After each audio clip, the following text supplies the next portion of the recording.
Dobrý deň, vážení diváci, je tu ďalšia epizóda z rubriky Kolotoč histórie. Dnes sa pozrieme do praveku industrie, a to na prvý dvojkolesový stroj poháňaný spaľovacím motorom.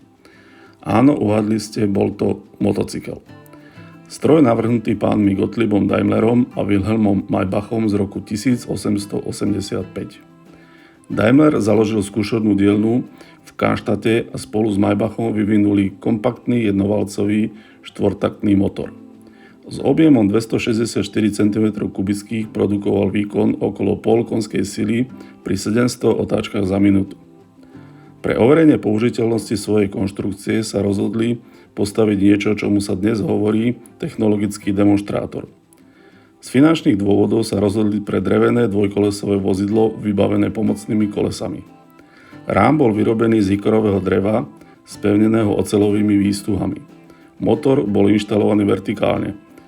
Pohon zadného kolesa obstarával hnací remeň napínaný kladkou.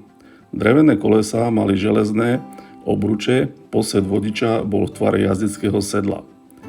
Na ovládanie blokovej brzdy, ktorá pôsobila na zadné koleso, slúžili laná. Neskôr vozidlo dostalo 2 prevodové stupne, čo umožnilo jazdu rýchlosťami 6 a 12 km v hodine. Daimler toto vozidlo nazval vozidlo poháňané benzínom alebo petrolejom. Neskôr vznikol názov Reitwagen.